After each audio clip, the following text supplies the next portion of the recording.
Donc, bonjour à tous, on se retrouve dans un nouvel épisode de Graines d'artistes. Aujourd'hui, on est de nouveau à la boutique Égide à Paris qui nous accueille pour ce tournage avec Alexandra. Merci d'avoir accepté de venir malgré les difficultés du jour. En plus, on en reparlera peut-être tout à l'heure. Est-ce que tu peux te présenter pour commencer ? Alors, Alexandra Ferrach, j'ai été membre de l'équipe de France de karaté, athlète olympique, plusieurs fois médaillée au championnat de France, championne d'Europe et 3e au championnat du monde.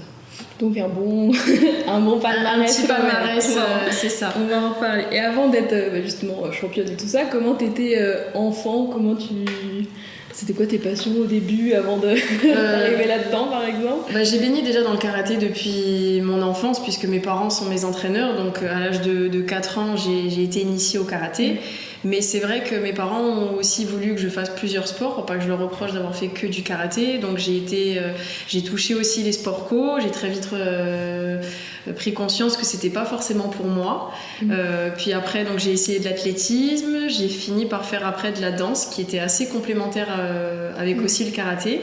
Et j'en ai fait pendant 4 ans, puis voilà, donc en fait j'étais vraiment une petite qui voulait faire des compétitions.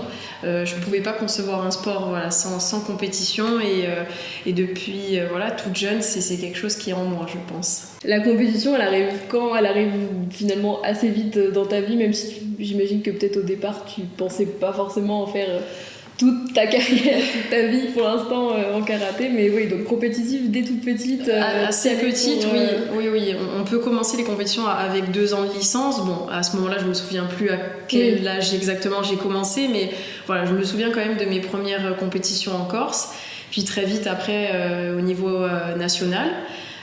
Donc au début ça n'a pas été évident parce qu'il y avait quand même un fossé entre le régional et le national, puisque c'est vrai que l'étant insulaire il y avait aussi des petites difficultés dans le développement de notre discipline. Puis après très vite en fait on a commencé à intégrer et se rapprocher au maximum des podiums nationaux.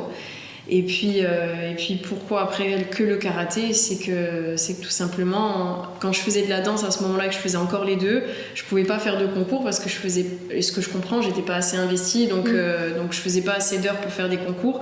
Et encore une fois, comme c'était pas concevable pour moi de continuer un sport sans confrontation et du coup très rapidement le choix s'est fait de rester que sur du karaté et pour après me spécialiser là-dedans. J'ai jamais forcément au début pensé à l'équipe de France. Pour moi, c'était vraiment je fais mes compétitions parce que j'ai presque envie de dire que quand je suis arrivée, je crois que j'avais 15 ans, j'y pensais même pas encore à tout ça. Et c'est à ce moment-là, à 15 ans, où j'ai eu un stage de détection. Et là, je pense que j'étais un petit peu avec des œillères là, j'ai commencé à m'ouvrir au monde et j'ai commencé à comprendre l'ampleur ce que je pouvais faire avec le karaté. Et tout s'est enchaîné à partir de là. J'imagine ton côté compétition et la danse, déjà je trouve ça assez marrant parce que les compétitions en danse, mais c'est pas forcément ce qui est le plus représenté, mais c'est sûr qu'en faisant 2 sports, au bout d'un moment, deux compétitions dans 2 sports, je pense que ça devenait ingérable, j'allais dire. Mais par rapport à l'école, justement, t'étais quand même t'es resté en cursus classique, entre guillemets, où t'étais déjà un rythme pas soutenu dans l'entraînement. J'avais un cursus classique. C'est vrai que j'ai pas eu la chance d'avoir des aménagements horaires plus jeunes, parce que là, nous, par exemple, on a des compétiteurs où il y a déjà des dispositifs pour eux, notamment les classes sport que eux, on sont en train de bénéficier, donc tant mieux pour eux. Moi, c'est vrai que jusqu'à ma terminale, je faisais les horaires comme tout le monde et je m'entraînais à côté.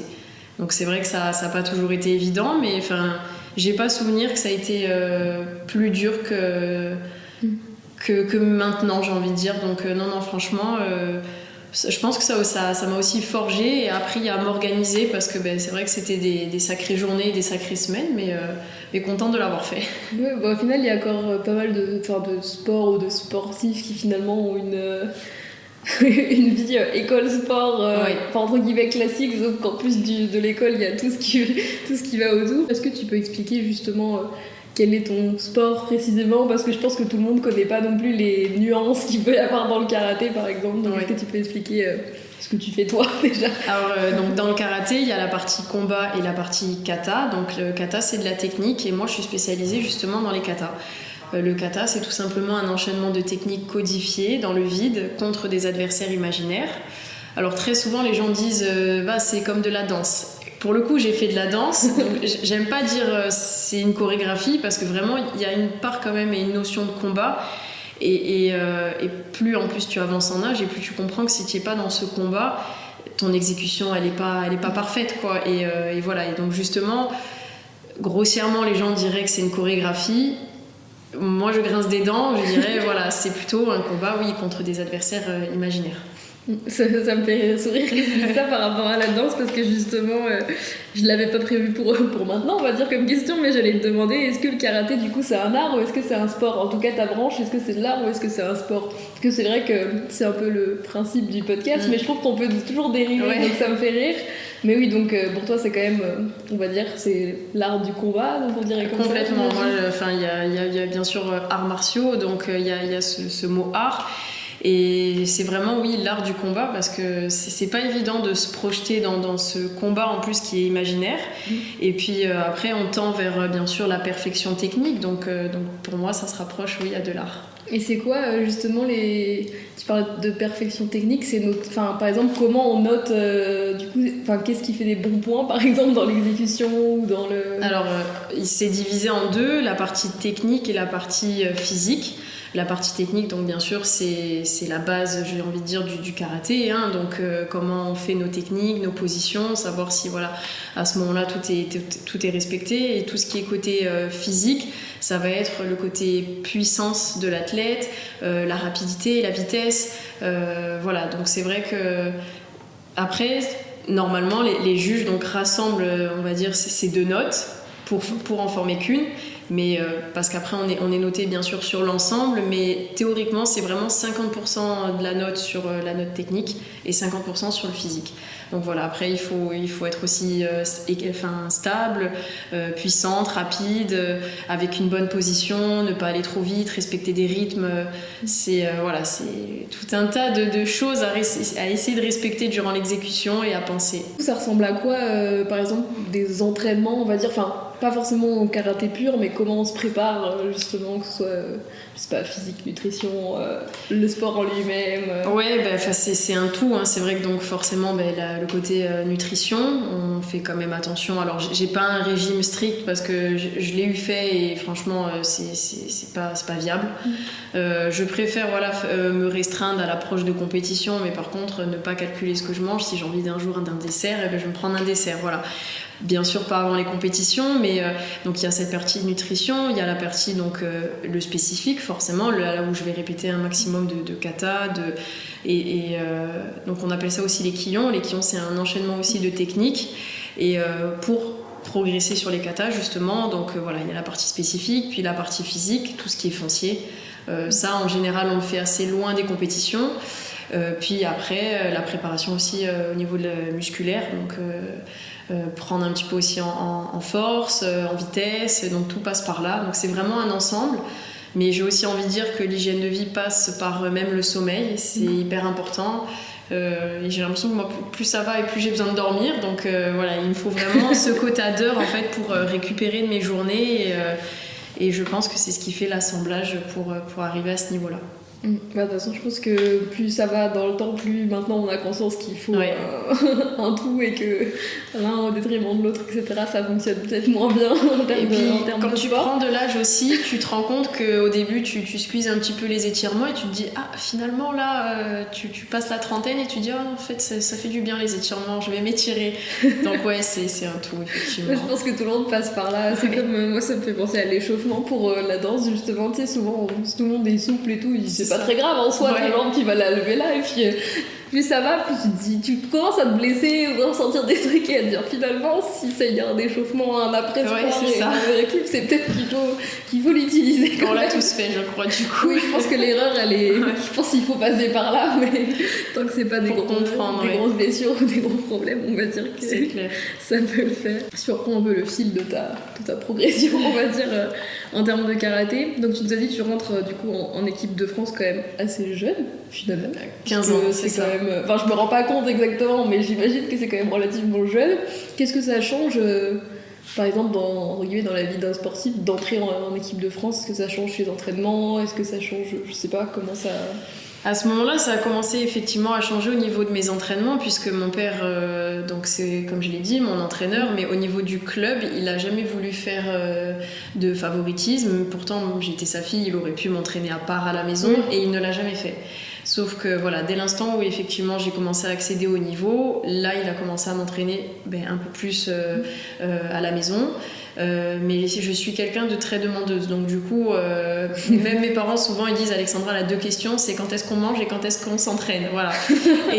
et du coup j'étais toujours, voilà, et je le suis encore toujours très demandeuse au niveau des entraînements, et je pense que voilà, déjà je suis passée beaucoup plus en termes de niveau, enfin d'entraînement au lieu d'entraînement collectif, plus à des entraînements individuels. Et c'est ce qui m'a permis aussi, je pense, voilà, d'en arriver là, parce que j'ai presque doublé à ce moment-là le niveau d'entraînement. Puis arrivé aussi en équipe de France, on a des regroupements avec le collectif France, puis les compétitions internationales, et là donc ouais, tu commences à comprendre que ça prend de l'ampleur, quoi, et que c'est un autre niveau. Ouais, j'imagine. Et à ce moment-là, tu te vois déjà du coup enfin justement, tu te vois au niveau international, on va dire, au sommet, ou est-ce que encore là, t'as dit que au début, t'étais pas forcément dans cette optique-là? Quand est-ce que t'as vraiment le déclic de ah finalement, je sais pas, je fais ma première compétition internationale ou je gagne ou des choses comme ça? Comment est-ce que t'as le déclic? Dès l'instant où on m'a proposé déjà ce stage de détection pour rentrer en équipe de France, je pense que le déclic il a commencé à se faire tout de suite. Puisque en fait j'étais donc en préparation pour mes premiers championnats d'Europe, et à ce moment-là c'est vrai que je m'entraînais que pour une chose, c'était la victoire, et ce qui est assez marrant c'est que quelques mois après donc mon stage de détection et d'intégration avec l'équipe de France, je deviens championne d'Europe alors que j'étais même pas encore championne de France en titre, donc on va sauter une étape. C'est ça, j'ai pas fait les choses comme tout le monde. Mais je trouve ça assez marrant, et du coup je pense que c'est vraiment à ce moment-là où j'ai pris encore plus conscience de tout ça, et en fait les championnats d'Europe m'ont vraiment propulsée, et voilà, pour le haut niveau et pour continuer dans cette lancée, et de me dire bah oui, ça me confirme que c'est dans cette direction que je veux aller. Et comment tu les vis justement ces premiers championnats d'Europe? Enfin, quand tu y vas, dans ta tête, t'as dit que tu y vas pour gagner, mais dans ta tête, est-ce qu'il y a... Enfin, tu penses que t'as des chances d'y arriver, ou est-ce que t'es vraiment... Parce que c'est quand même les premiers, donc t'es pas championne de France, comme tu dis, là t'arrives et tu gagnes les championnats d'Europe. Comment ça se... Je pense que quand on est jeune, on est aussi insouciant, et on se pose moins de questions quand on devient aussi adulte, et je pense que vraiment je suis allée décomplexée, sans... Je dis pas qu'il n'y avait pas de pression, mais sans pression de résultat, ça c'est sûr, je savais que je voulais aller au maximum. Mais j'étais outsider, donc du coup j'étais pas numéro 1 de quoi que ce soit, et moi le but c'était voilà, de faire mon karaté, c'est quelque chose qui me fait plaisir d'être sur le tatami, et je suis d'abord allée dans cette optique bien sûr aussi de gagner, parce que même mes parents on savait pas où j'allais, c'était mes premiers championnats d'Europe, donc on s'est dit parce que pour la petite aussi anecdote, il y a un journaliste de France 3 Corse qui avait dit bon, Jean-Michel, la petite, c'est ses premiers championnats d'Europe, on aimerait peut-être venir et la filmer, mais est-ce que tu crois qu'il y a une chance de médaille? Il m'a dit François, je peux pas te dire. Il dit bon, tant pis, allez, quoi qu'il en soit, on prend le risque et on monte. Et en fait, ils m'ont filmé sur toute cette journée et je deviens championne d'Europe. Donc c'était l'inconnu pour tout le monde. Moi, je savais voilà, que je voulais aller le plus loin possible. Peut-être pas que je m'attendais à autant pour une première, mais en tout cas, c'est vrai que ma carrière se lance de la plus belle des manières. Ouais, c'est sûr que je pense que c'est ça un peu la... Il y a toujours cette notion de quand t'es outsider ou quand t'es numéro 1. Je pense que la pression elle est différente. Toi, quand t'arrives aussi, il y en a un côté où au pire tu feras forcément mieux que ce qu'on t'attend de faire, et l'autre où au pire tu vas décevoir peut-être tous les gens qui te suivent. Donc j'imagine. Toi, t'es quelqu'un de stressé par exemple aux compétitions ou... Ouais. Ok. Ouais. Et t'as beau dire pourtant t'as l'expérience et tout, mais c'est jamais pareil. C'est jamais pareil. Et j'ai toujours été effectivement stressée. Même aux Jeux Olympiques, mais je suis autant stressée que quand j'ai fait mes Jeux Olympiques, que quand je fais une Coupe de France ou un championnat de France ou une compétition autre. Enfin, même des fois à l'époque je faisais des championnats de Corse, on me disait mais quand même tu fais des compétitions internationales, tu stresses pas pour les Corses? Si en fait, et des fois c'était même là presque où je stressais le plus, parce que j'étais devant mon public, devant des gens que je connaissais, et du coup j'avais encore plus à cœur de vouloir bien faire, et ouais, ce stress en tout cas je fais partie voilà, de ces gens-là qui, je pense, stresseront toujours, mais j'ai besoin aussi de ça, et c'est des fois ce stress qui te permet de te surpasser le jour J. Bah, tant que c'est géré, on va dire, que ça te... Comment on dit, je perds les mots, que ça te bloque pas, par exemple, ça que t'empêche pas d'agir, c'est sûr que... Je pense que sans stress, il y a moins d'attente, il y a moins d'enjeux, donc forcément, peut-être que t'es plus... moins performant, on va dire, le jour des compétitions. J'allais te demander aussi, tu en as un petit peu parlé, mais du coup, t'es coaché en partie par tes parents. Ça fait quoi d'avoir des parents qui ont cette double casquette justement de parents et de coach? Parce que j'imagine que par exemple, ils viennent te voir à une compétition, il y a le côté coach, mais il y a le côté parent, donc comment vous gérez un peu cette... double casquette que j'imagine n'est peut-être pas forcément évident non plus. Alors franchement, moi je le vois comme un atout dans ma carrière. Le seul moment où ça a été, j'ai envie de dire, un peu contraignant, et c'était même pas dans le domaine de la compétition, c'est quand je faisais les entraînements traditionnels au club. Quand c'était mon père, je reconnais que je faisais un peu la zizanie dans le cours, donc j'étais plus facilement sanctionnée par rapport aux autres. Très souvent il me disait de sortir du cours et de rentrer à pied à la maison, mais voilà, la maison était pas trop loin. Non, ça va. mais du coup hormis là où je pense que j'ai peut-être pris un peu plus que les autres, mais c'est normal, il fallait que je montre aussi l'exemple. Bien après, en fait, ça a été un atout, ça a été une force. Moi, c'est-à-dire que mes proches, c'est quelque chose d'hyper important, et en plus que ça soit eux mes entraîneurs et qu'ils soient là à chacune de mes compétitions, non, franchement, et au contraire, y en a qui disent ouais, t'as jamais voulu changer d'entraîneur? Ben non, alors peut-être que on sait pas ce que la vie, qu'est-ce que ça aurait donné avec un autre entraîneur, mais en tout cas la question se pose même pas. Je suis avec mes parents, c'est grâce à eux que j'en suis là, ils ont investi sur moi, le club a investi sur moi, et non, pour moi c'est une chance, parce que et puis même il y a ma petite sœur aussi, donc c'est vraiment ce truc en famille, et en tout cas moi c'est, je pense, qui fait ma force. Là, j'imagine que si t'en es là, c'est que en tout cas la recette fonctionne plutôt bien, sinon tu t'en serais peut-être pas là. Mais c'est vrai que je pense le côté familial, ça apporte plein de choses aussi. Enfin, d'avoir des gens proches qui comprennent, qui vivent tout du coup de A à Z, c'est peut-être moins dur que parfois des parents qui comprennent pas justement aussi, qui sont pas dans le sport, qui sont pas dans le milieu. C'est quand même particulier d'être... Puis je pense que dans le haut niveau, puis même dans d'autres domaines, il faut être soutenu par ses proches. Ça arrive des sportifs qui sont pas soutenus par leurs parents et qui réussissent, mais très honnêtement, en général, il y a toujours ce socle et cette base. Voilà. Donc voilà, c'est une bonne recette en tout cas pour nous. On notera, faut avoir les parents qui sont dans le sport ou dans le domaine, mais bon, ou alors qui suivent à 100% aussi, hein, parce qu'il y en a qui s'investissent juste complètement financièrement en moyens. Voilà. En voiture, c'est ça. des choses comme ça. On arrive, si on parle un peu t'en as un petit peu parlé justement des JO. Du coup, le karaté n'est pas aux JO, on va dire de manière régulière.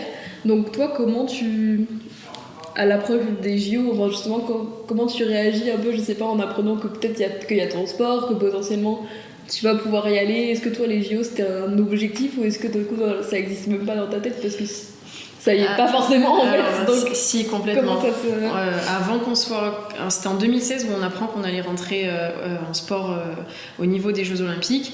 Et bien avant cette Olympiade, ou bien avant l'annonce, je crois que c'était peut-être au Rio au JO de Rio, je dis à ma mère, parce que je me souviens, on voit l'athlétisme, j'adore ça avec Usain Bolt, et je lui dis, maman, moi aussi j'aimerais faire cette compétition. Et elle me dit, bon, Alex, on n'est pas olympique, tu peux me le dire à moi, mais le dis pas aux autres, dans le sens, tu vas passer pour une sotte, quoi, genre, c'est un rêve presque inatteignable, parce qu'on n'était pas olympique. Et je lui disais, mais je veux faire, c'est un rêve et tout. Et bon, bref, entre-temps, l'annonce tombe. Et là, c'était une évidence. C'est-à-dire que je ne pouvais pas concevoir qu'il y ait les Jeux Olympiques sans moi. Ouais. Surtout que assez rapidement, quand même, on a su qu'on ne serait pas pour Paris. Donc, très clairement, on savait que c'était certainement les premiers et les derniers dans l'histoire du karaté.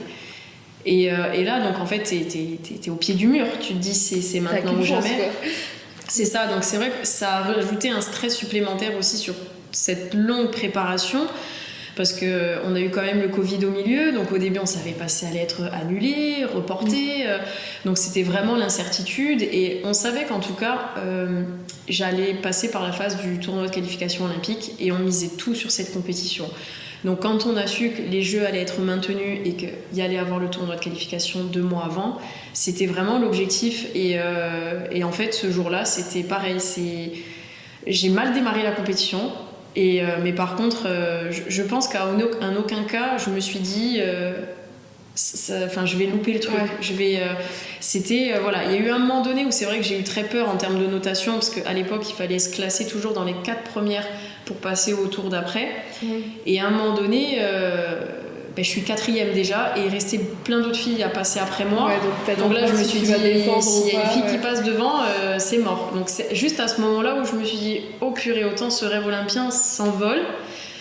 Et en fait dès l'instant où je suis passée après ce tour là, c'était au 2e tour, je crois qu'il y a tout qui glissait sur moi, et c'était vraiment, et pour te dire, j'étais tellement dans un état second que je ne me souviens même plus de la compétition, tellement j'étais en état de transe en fait lors de cet événement, et voilà, pour moi il fallait que j'y sois quoi. Donc quand t'es au pied du mur, je pense que c'est là où aussi tu fais tes plus belles perfs, et je pense que ça a été une de mes plus belles compétitions, au-delà du fait de la qualification bien sûr, mais en termes moi de performance, ça a été je pense une des meilleures de ma carrière. Cette qualification elle se passe du coup c'est pas 2020, c'est l'année d'après, c'est ça? Ouais, en 2021. Ouais. Après le report, du coup tu pars au JO. C'est quoi je sais pas si on peut raconter l'expérience, mais c'est quoi tes souvenirs que t'as là-bas, comment ça se passe pour toi? C'est aussi des JO particuliers, parce que du coup quand même pandémie, donc c'est pas non plus, j'imagine, les meilleurs JO en termes de public, d'ambiance. J'imagine que ça devait être particulier, mais ça fait quoi d'aller à son rêve justement, on peut dire ça comme ça. J'avais l'impression que par moments le temps s'arrêtait, et j'étais là, je profitais vraiment, et c'était un pur bonheur. Et j'ai eu la chance de pouvoir le partager, ce début, j'ai envie de dire, avec ma sœur, puisque avant d'aller au village olympique, on est parti à Niigata, dans une ville pas très loin de Tokyo, pour s'acclimatiser. Donc on est parti quasiment une semaine avant. Et on avait le droit à un sparring partenaire. Donc voilà. Et donc même si en kata, on est seul, moi, il y avait quand même, en tout cas, une personne qui est venue avec moi, et forcément, c'était logique que ça soit ma sœur. Ça m'a réconfortée de partir aussi loin parce qu'elle était là, mais c'est surtout que je savais que mes parents ne seraient pas à cet événement majeur de ma carrière. Donc quand je suis partie en fait, je quitte l'aéroport d'Ajaccio, je dis au revoir à mes parents, et j'ai senti une atmosphère assez lourde et assez nostalgique, parce que même mes parents ils étaient dévastés de me laisser seule en fait à ce moment-là. D'habitude ils sont avec toi, et là, c'est ça, ils sont toujours avec moi, ils ont toujours n'importe quelle compétition, ils ont été là, et donc là pour eux aussi c'était le Graal en tant que parents et en tant qu'entraîneur de pas pouvoir y être. Ça a été compliqué, donc on va dire que moi le départ j'ai réussi à mieux le gérer parce qu'il y avait ma sœur. Et donc cette phase aussi, la pression commençait à monter. Je commençais aussi à me rendre compte de l'événement, parce que sur les réseaux sociaux, en plus, était un peu plus médiatisé. Donc du coup, j'avais une plus grosse communauté. Presque en un mois, elle avait augmenté de beaucoup quand même. Et donc j'avais tous ces messages qui arrivaient et tout. Et j'avais dit à Letty, ça commence à me stresser ces messages. On est derrière toi, allez. Et attention, j'adore. Au contraire, et je suis hyper reconnaissante de cette communauté aussi qui me suit. Mais là, ça faisait un peu trop, donc j'avais dit à Letty, gère ma com, il faut plus que je lise les messages, il faut que je commence à rentrer dans ma bulle. Et puis voilà, et après, avant de rentrer au village olympique, donc Laetitia s'en va. Là, ça a été dur, et je me souviens de cette phrase dans ma tête où je me dis, quand le train s'en va et que je dis au revoir à ma sœur, je me dis, ça y est, je pars vivre mon rêve seule. Ça a été dur. Voilà, ça a été dur, parce qu'effectivement, avec cette pandémie, pas de public. Donc t'arrives dans un gymnase vide, c'est une ambiance. En fait, il y a tout qui résonne tellement c'est vide en fait. Donc donc c'est vrai que c'était particulier, mais en tout cas il fallait quand même y être. Dans l'histoire du karaté, c'était peut-être les premiers, les derniers, on y était. Public ou pas, l'événement restait le même, et l'enjeu aussi. tu finis t'es 7ème, je Ouais. pense. Ça se passe, enfin, en termes, on va dire, de résultats ou quoi, t'avais des attentes, tu t'attendais à est-ce que t'es satisfaite, est-ce que je sais pas. Bon, j'imagine qu'on n'est jamais satisfaite si on n'a pas le titre olympique. Je l'ai quand même assez mal vécu puisque, alors, le karaté c'est particulier et surtout en kata, c'est un sport à notation, c'est très subjectif.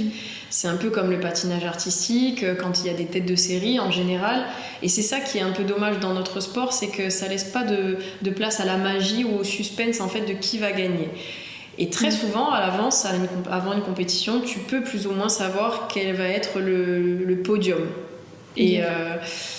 Et très honnêtement, c'est pas que je ne croyais pas en moi, c'est que je savais aussi que ces filles-là avaient pris de l'avance. On savait que la finale était injouable. Avec la championne du monde actuelle, la japonaise aussi à domicile. Ouais. On savait que c'était pas sur ce terrain-là qu'il fallait tirer au max. Mais un podium, une 3e place, c'était jouable, surtout que j'avais une de mes adversaires un an auparavant, elle se blesse, et pendant plus de peut-être 8 mois, elle reste plâtrée. Donc forcément, elle, sa préparation est un peu bousillée, mais le malheur des uns fait le bonheur des autres. Donc nous, on s'est dit, il y a une 3e place à aller chercher. Donc en fait, on s'est vraiment raccroché sur ça. Et en fait, c'était l'italienne. Et je me retrouve aussi dans la poule avec l'italienne. Et elle passait juste après moi. Et à un moment donné, lors des exécutions, je fais un kata. Elle fait le même juste après. Et en termes de notation, les juges, alors que très honnêtement, elle n'était plus à son niveau. Ça se voyait qu'elle s'était blessée malheureusement un an avant. Ouais. Sauf que c'est certes aussi une ancienne championne. Elle a brillé auparavant.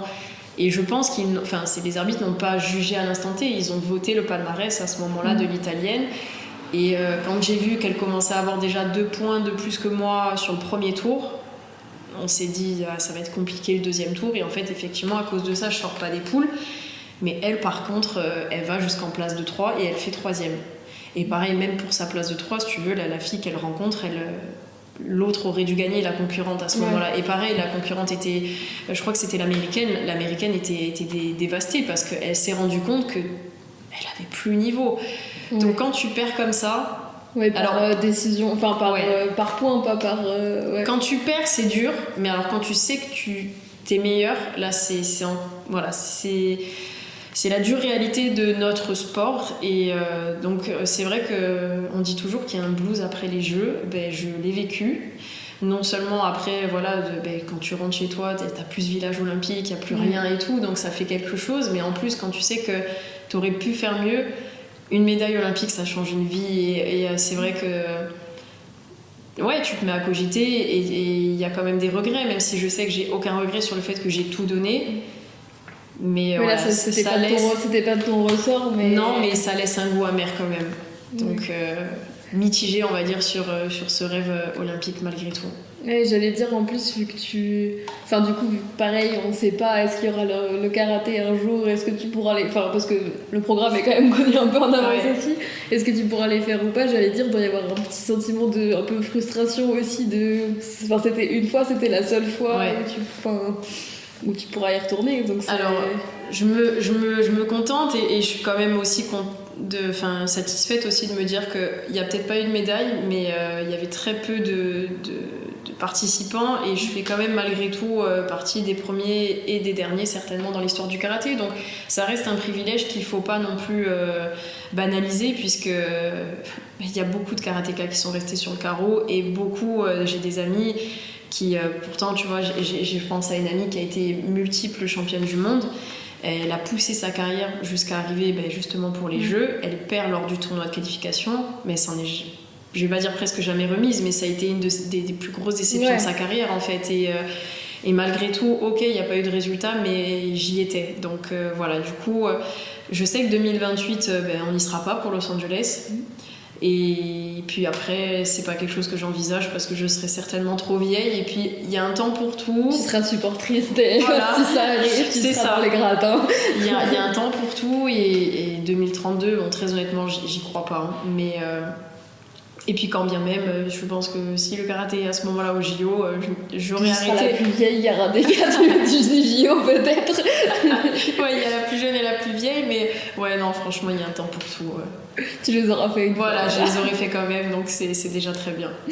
T'as pas fait les JO de Paris, mais t'as été porteuse de la flamme pour ces JO-là. Donc, autre expérience, mais toujours avec des vrais JO, avec du public. Comment ça se passe en termes de... On t'appelle, comment tu sais que tu as porté la flamme? Chez toi aussi, je pense que c'était en Corse aussi. Je l'apprends, je reçois un mail où comme quoi je sais que je suis retenue, donc j'appelle un de mes contacts au niveau de la collectivité et en fait on me dit oui Alexandra, on t'a proposé en fait pour porter la flamme et je savais que la collectivité en fait avait proposé très peu de sportifs parce que forcément il y avait beaucoup de demandes mais en tout cas les sportifs qu'ils avaient eux proposés, il y en avait très peu et je faisais partie des 4 ou des 6, je sais plus.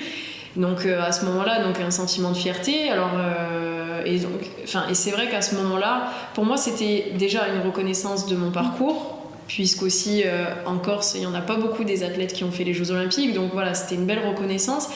Mais j'ai eu l'impression de vivre un petit peu mes Jeux Tokyo 4 ans après, 3 ans après, à domicile, en plus chez moi avec mes proches. Certes, c'était pas une compétition, mais de voir aussi toute la ferveur qu'il y avait autour de cette flamme, le monde qu'il y avait. Moi, j'ai été très émue et c'est vrai que ça m'a... Voilà, de voir mes grands-parents à ce moment-là, mon père fier, ma mère, ma sœur. Et puis... Après, pour la petite aussi anecdote, je suis partie de, je pense, le plus beau lieu qu'il pouvait y avoir en Corse, au niveau de la place où il y a qui s'appelle le Casone, il y a une statue de Napoléon. C'est assez emblématique pour nous en tant que Corse et aussi en tant qu'Ajaxienne. Donc c'est vrai que j'étais très fière de partir à ce niveau-là et quand tu as cette flamme entre les mains et que tu entends les gens t'applaudir, ça fait quelque chose. Ça fait quelque chose. Et du coup, je me suis dit, il n'y avait pas eu de public aux Jeux à Tokyo, mais je suis en train de le vivre là, en fait, cet engouement pour les JO. J'ai l'impression qu'il y a pas mal de sportifs qui soit ont eu une déception aux JO, pas pareil d'avant, ou alors ne sont pas qualifiés, ou c'est la fin de leur carrière, ou plein de choses. Enfin, il y a plein d'histoires où j'ai l'impression que ça les a pas réconciliés, mais il y avait quand même tout quelque chose comme tu disais, un peu de reconnaissance de leur parcours, de ce qu'ils ont fait pour le sport, des choses comme ça. Et c'est vrai que c'était assez... Enfin, même en tant que public, il y avait quand même un engouement assez dingue sur ces jeux. C'est pas beaucoup de mètres, en plus, avec la flamme, c'est assez court finalement, mais je pense c'était assez court, mais je pense que ça restera gravé dans ma mémoire. Franchement, c'est un de mes plus beaux souvenirs aussi en tant que sportive, donc...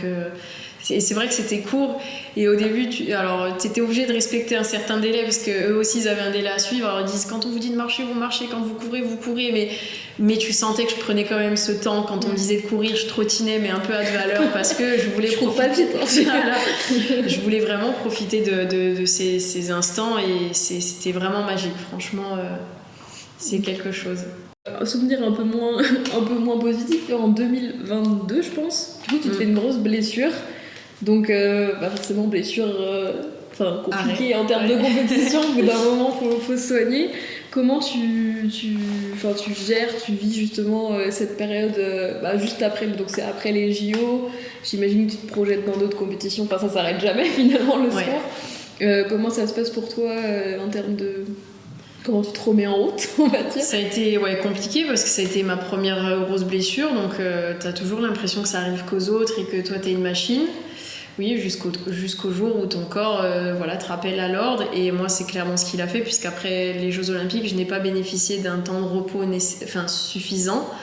Et mon corps, en fait, je l'ai poussé à bout jusqu'au moment où, déjà en début d'année 2022, on décelait un surentraînement. Donc, on avait quand même un petit peu allégé les entraînements. Mais quand tu es à l'approche d'un championnat d'Europe, t'es obligé de t'entraîner malgré tout et en fait en plein championnat d'Europe je fais les individuels, ça se passe mal.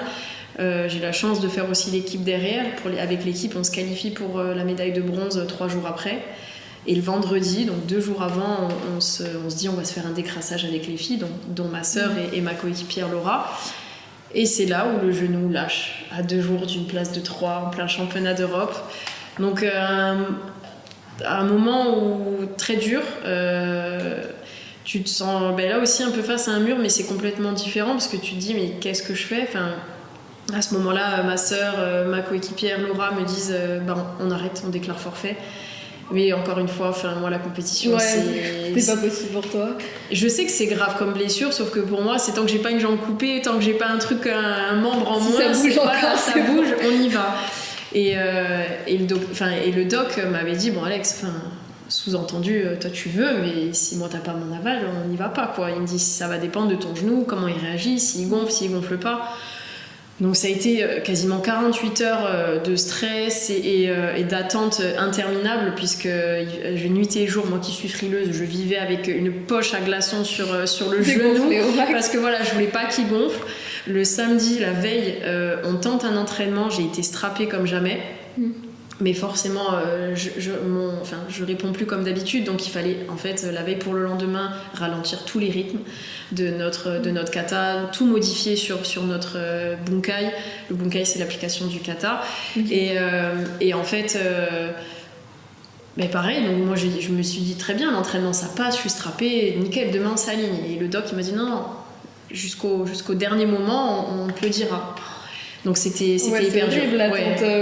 C'était hyper dur, hyper long. Avec les filles, on fait quand même de la visualisation, on s'entraîne encore. Enfin, elles s'entraînent et moi je suis à côté pour répéter les rythmes, pour s'imprégner. Et en fait, le lendemain matin, pareil, tac, il me strappe le jour J, il me strappe et on tente l'échauffement et puis go. Et il y a 1 minute de rentrée sur le tatami, il y a le kiné, il vient me voir, il me dit bon par contre Alex, lors des chutes, il se peut que tu aies une violente décharge au niveau du genou.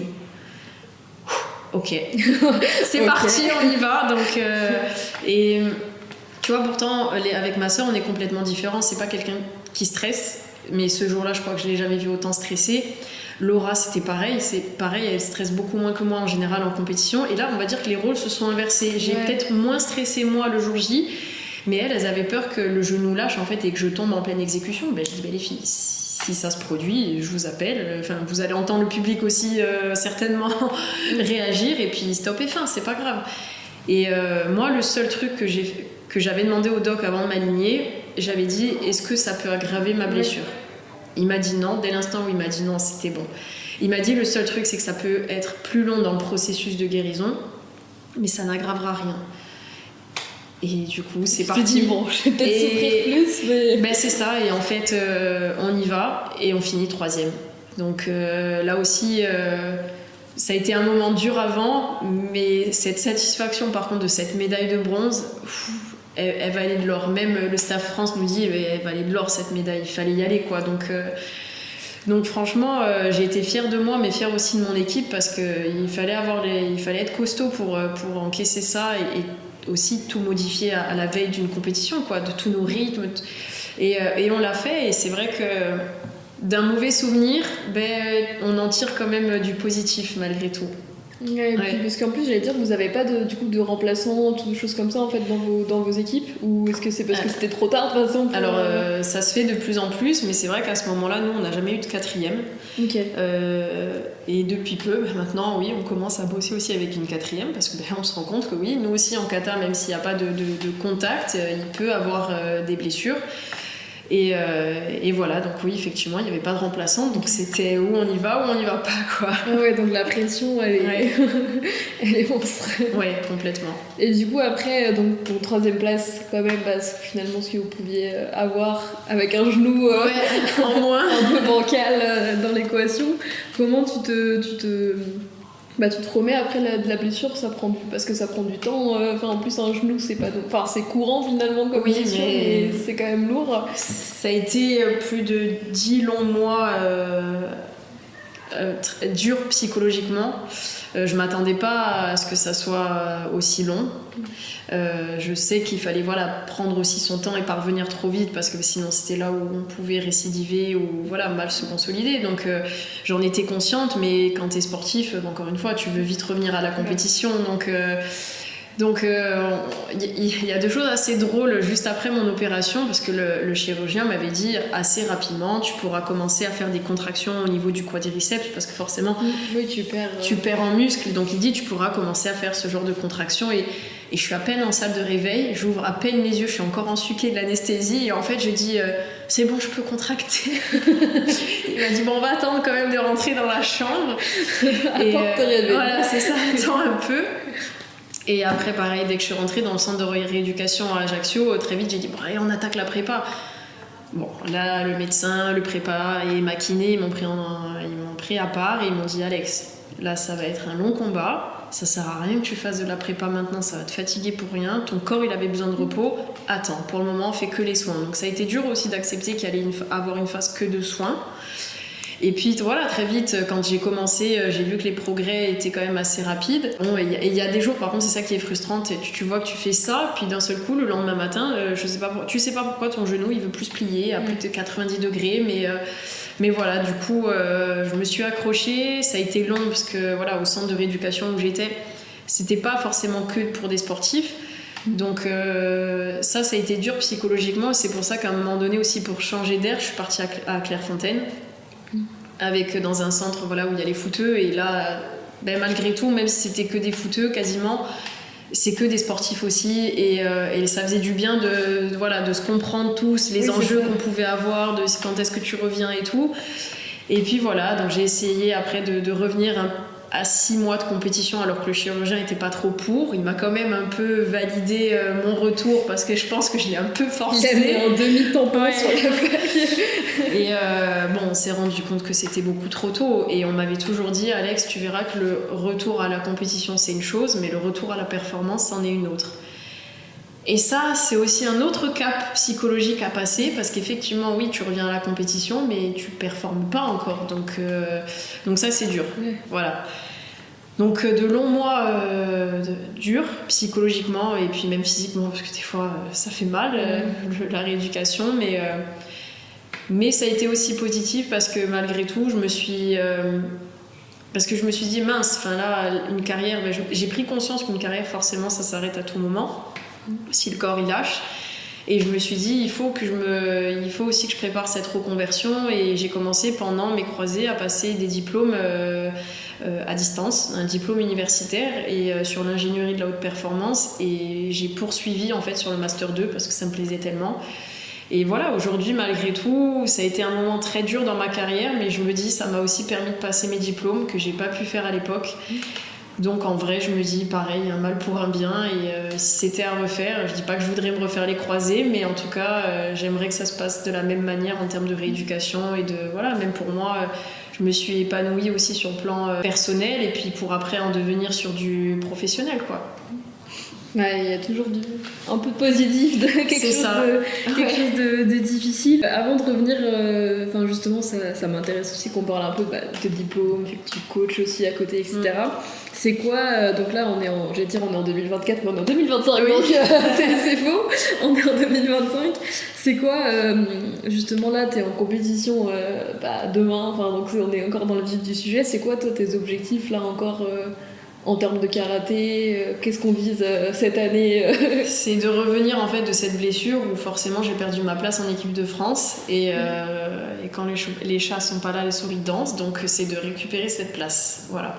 De récupérer cette place, je sais que c'est possible, et encore une fois c'est ça qui m'anime, voilà, c'est vraiment le haut niveau, et j'espère réintégrer l'équipe de France et le staff France cette année.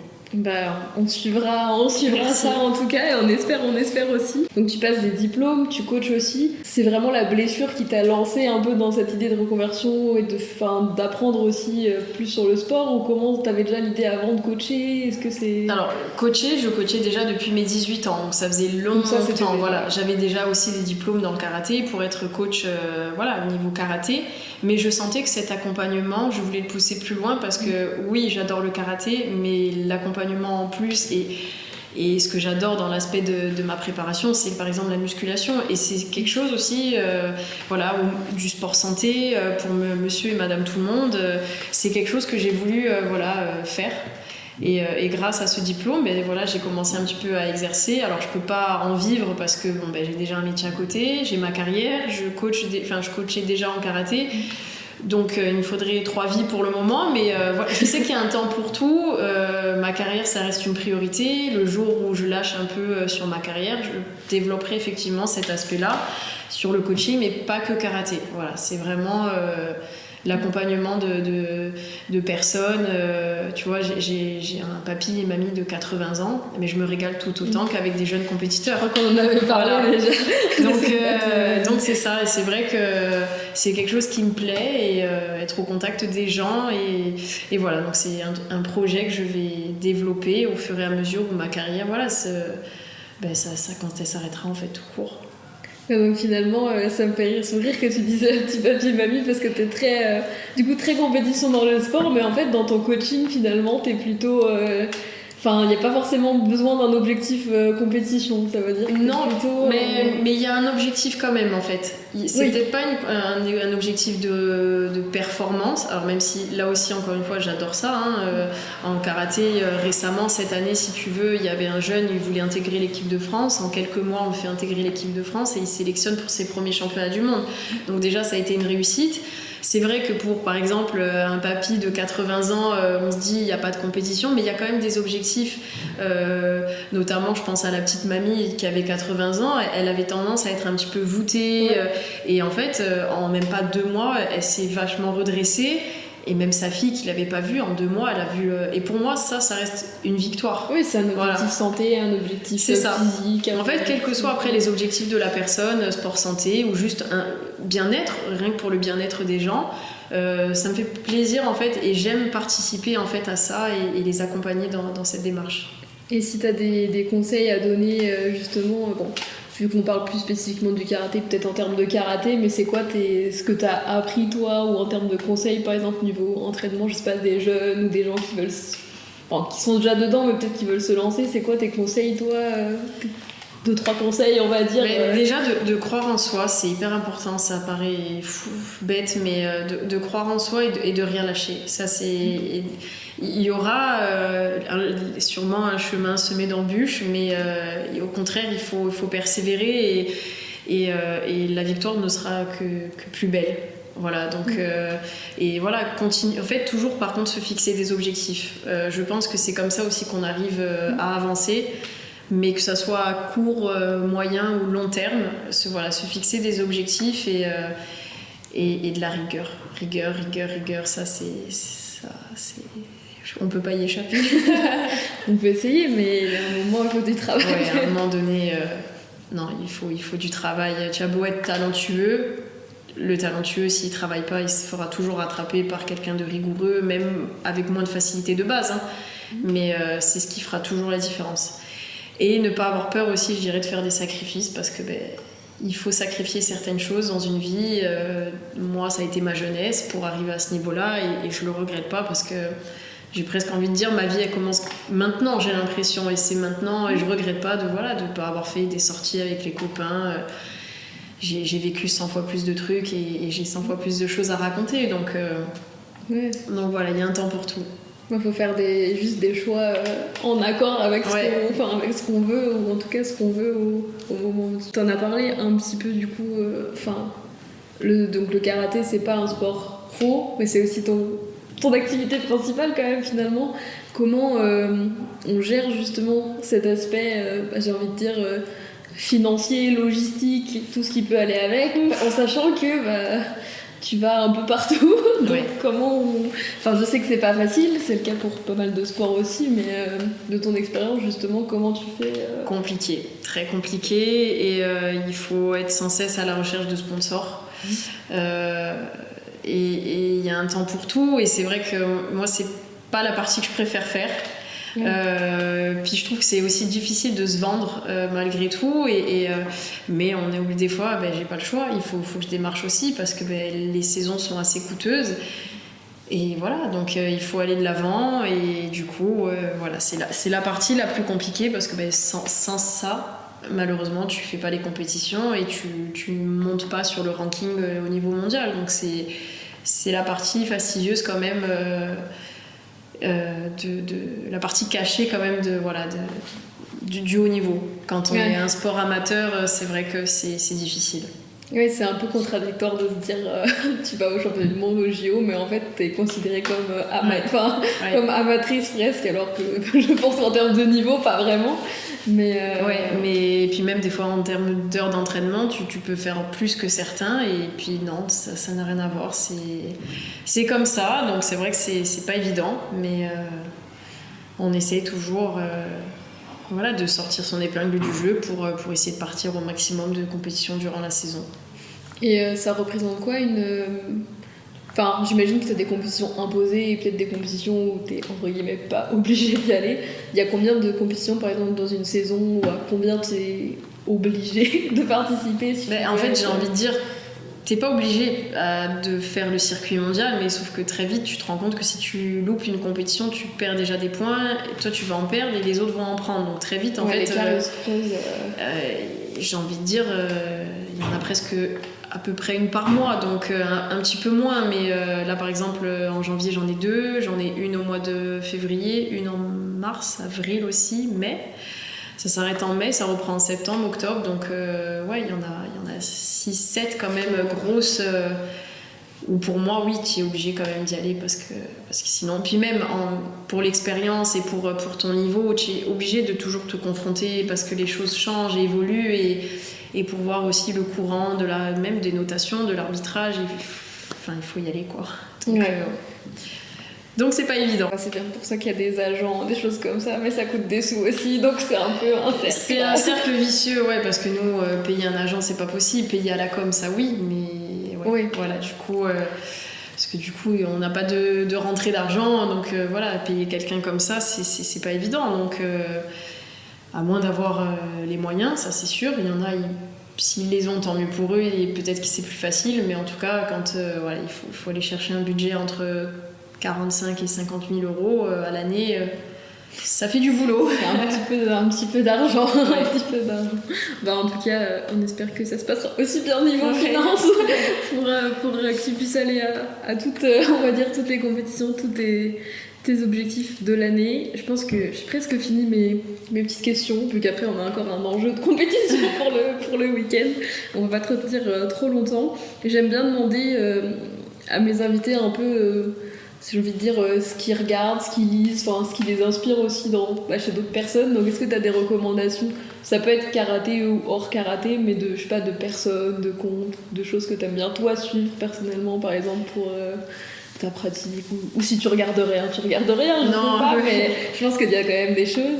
Moi, en inspiration, alors elle est dans le karaté, c'est Sandra Sanchez, c'est la championne olympique. C'est vrai que par contre pour moi, dans mon domaine, c'est quelqu'un qui m'a beaucoup inspirée, puisque c'est presque une des seules qui a battu les japonaises, et les japonaises c'est un peu les filles indétrônables, vu que c'est un peu le berceau du karaté, le Japon, et c'est vraiment une fille qui, en discutant avec elle, qui a galéré quand même dans sa carrière, et elle est sortie quand même assez tard, à plus de 30 ans, donc et elle a percé je pense entre 32 et 40 ans, et du coup pareil, elle a rien lâché, et c'est quelque chose qui te donne aussi espoir.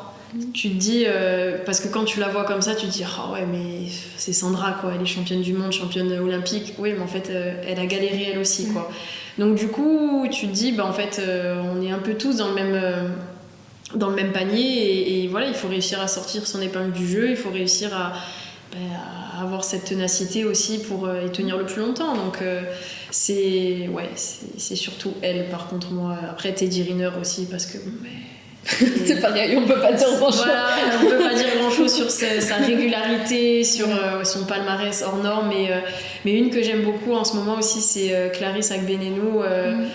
En plus avec ce qu'elle fait, elle est maman, et puis elle arrive à être là encore au niveau, et je trouve ça fort, parce que c'est vrai que c'est pour ça que moi je dis je sais que forcément un jour ou l'autre la carrière va s'arrêter, j'ai envie d'être maman, et on me dit oui mais tu peux, regarde Clarisse elle l'a fait. Alors je sais pas, je dis non là, mais peut-être qu'un jour je changerai d'avis, et c'est vrai qu'en fait là aussi ça te donne des espoirs, et de te dire c'est pas parce que je vais être maman que je peux arrêter ma carrière, et si j'ai envie de reprendre je peux. Donc du coup c'est aussi un bel exemple. Je pense que c'est en train de... j'ai l'impression qu'il y a plusieurs sportives qui essaye de montrer un peu cet aspect-là, que c'est possible, que ça veut pas dire que c'est la fin totale, mais c'est sûr que c'est une autre organisation à gérer, mais ouais, c'est vrai que c'est quand même pas mal inspirant de voir qu'il y a le bout de chou dans les gradins, on va dire, et maman en train de faire les JO comme ça, comme si de rien n'était. Est-ce que t'as d'autres choses, quelque chose d'autre, je sais pas, qu'on n'a pas encore abordé, que tu as envie de rajouter? Juste pour rester là sur la dernière question, un film par contre que j'aime beaucoup, c'est La méthode Williams. J'ai pas vu, mais je vais absolument regarde-le parce que du coup, celle-là aussi, c'est le père qui a réussi à monter ses filles. Mais regarde-le, tu m'en diras des nouvelles. Mais non, sinon, en tout cas, un petit message quand même de remerciement pour toutes les personnes qui sont là, déjà mes proches, ma famille. Et puis pour toutes celles aussi qui me suivent et qui croient en moi, parce que c'est important de se sentir soutenu. Donc voilà, je voulais les remercier parce que c'est aussi grâce à elles qu'on arrive à aller aussi loin. On leur fait un petit mot à tout le monde qui te suit. Et puis j'imagine qu'ils seront contents aussi de pouvoir peut-être en savoir un peu plus sur toi que ce que tu montres sur les réseaux ou de toi en action, en compétition. En tout cas, merci beaucoup d'être venu. Ça fait un moment finalement qu'on parlait de cet épisode. Et je mettrai quand même tes comptes, etc. pour que tout le monde puisse suivre ton actualité. Et puis bon courage pour ce week-end. Merci beaucoup. Merci.